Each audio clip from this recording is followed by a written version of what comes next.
The Assembly will hear the address by His Excellency Chandrikapersad, Santokhi, President of the Republic of Suriname. I request the protocol to escort His Excellency.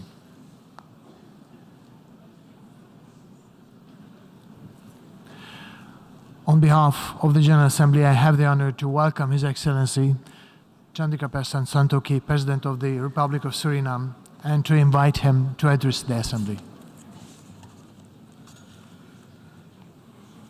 Good morning, President of the General Assembly, Xaba Korosi, Secretary General of the United Nations, Antonio Guterres, colleague heads of delegations, ladies and gentlemen.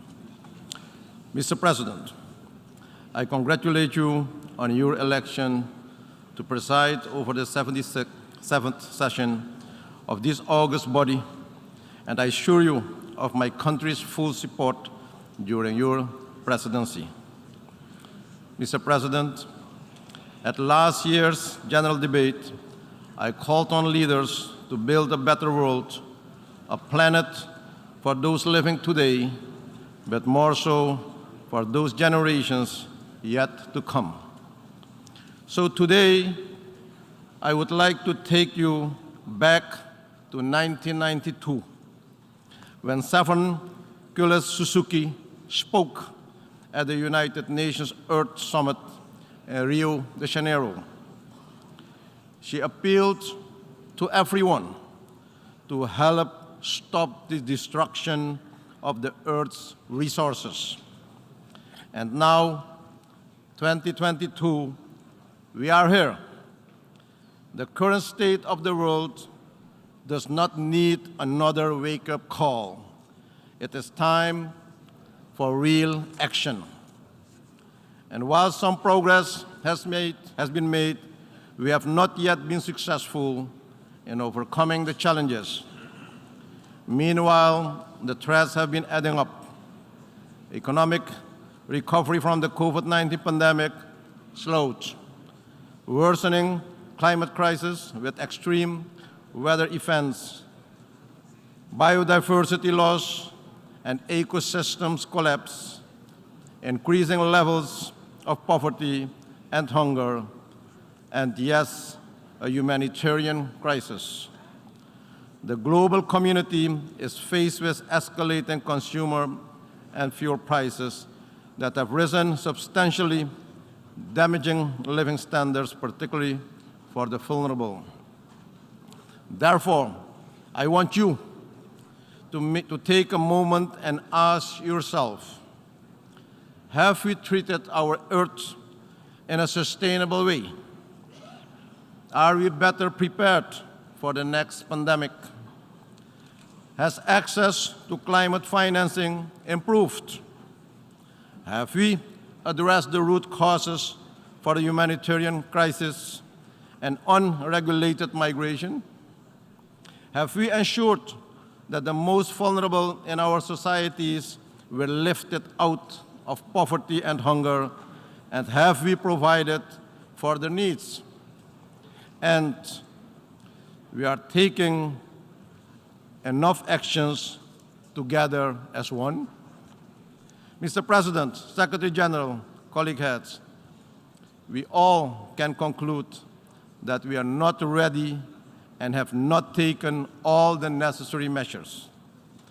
And as leader of my country, Suriname, a small country, one of only 3 carbon-negative countries in the world, I appeal to you today, let us uphold our firm commitment to international principles and international law by all when addressing the global challenges and threats.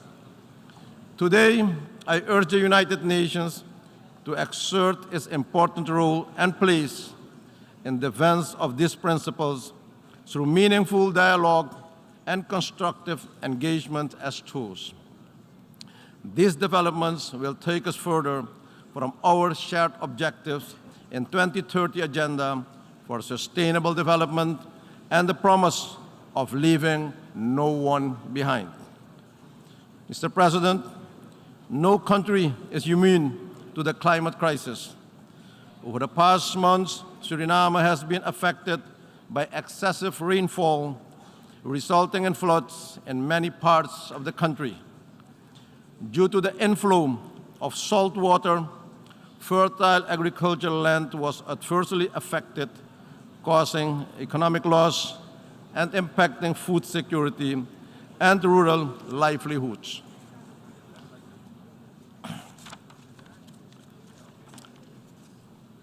The Secretary General visited Suriname, and during his visit in July this year, he witnessed firsthand the impact climate change, particularly the climate change effect on the low-lying coastal states.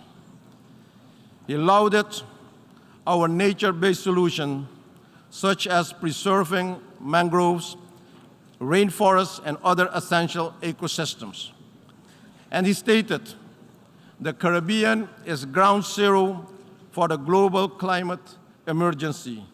Mr. President, that is why it is time to act now.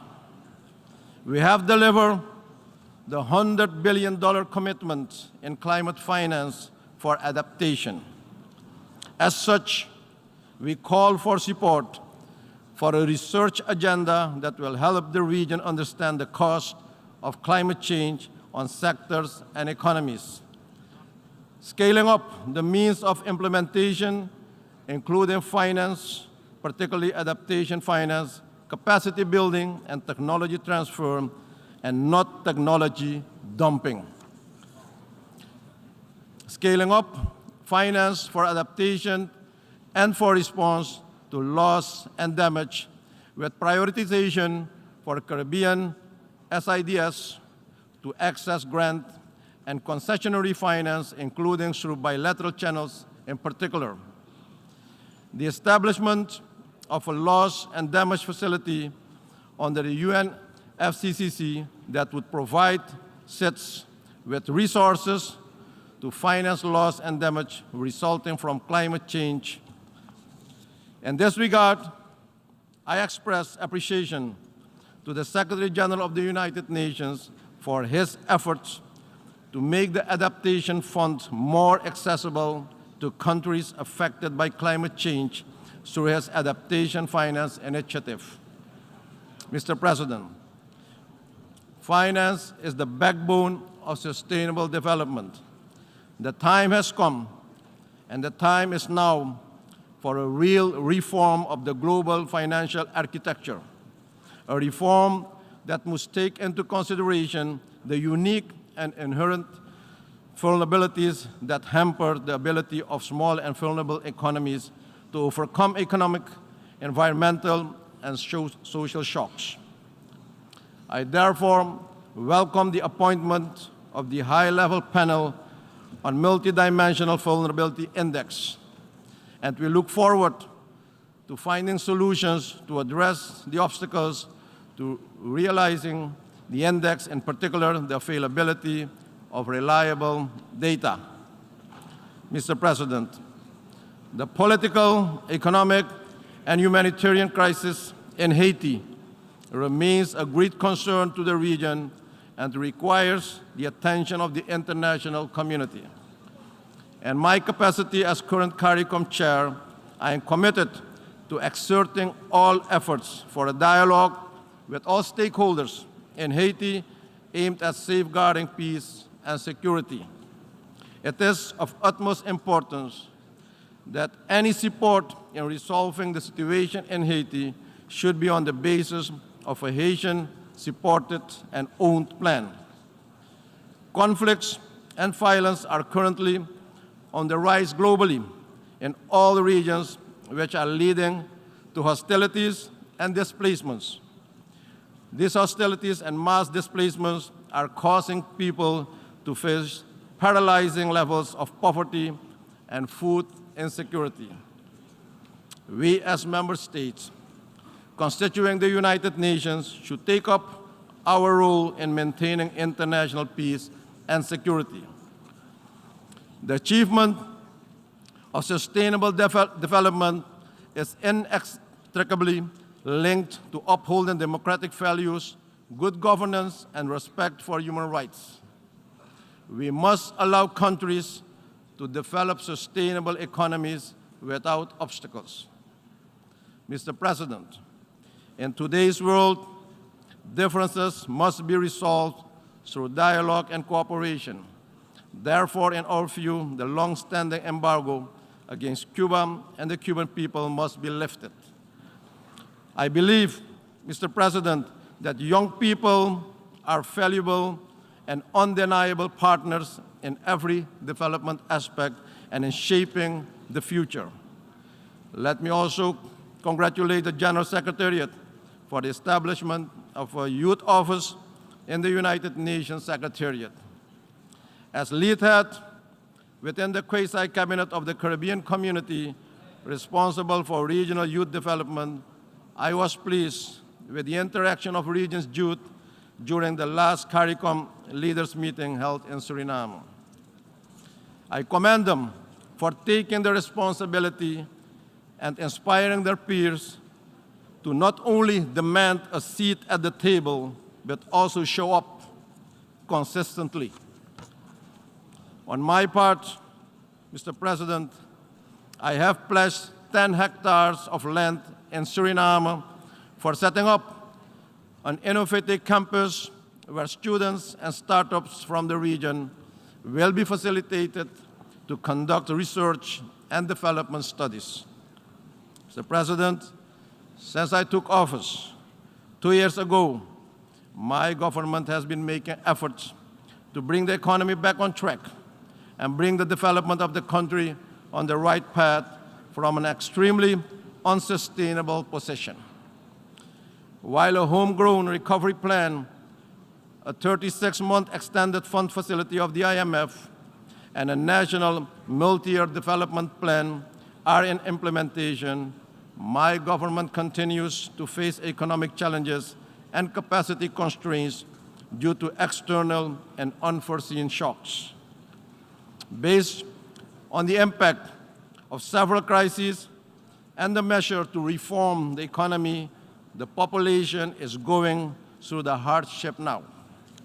Therefore, international support in this regard is of utmost importance. Mr. President, to avoid further hardships and to bring some relief to the population, we have taken a decision to re-engage with the IMF to consider where the program can be adjusted to implement the program based on the current realities in the world and to minimize the social costs of this program. We appreciate bilateral and multilateral partners who have expressed solidarity and have provided valuable support to my country and people during these challenging times. Additionally, our goal is to attract investment, to improve productivity and capital allocation, which are critical for growth and poverty reduction. In conclusion, Mr. President, Secretary General, colleague heads, effective and consensus-based multilateralism is the only option for solving the interlocking challenges our world faces today. National solutions to resolve global problems have time and again proven to be ineffective and at times dangerous. Through global solutions with adapted local or national implementation, we should achieve the future we want. Mr. President, ladies and gentlemen, together we can, together we will, together we have, and together we are stronger. I thank you, and may God bless you all. Thank you. On behalf of the Assembly, I wish to thank the President of the Republic of Suriname for the statement just made, and I request the protocol to escort His Excellency. The Assembly will hear an address by His Excellency Joseph R. Biden,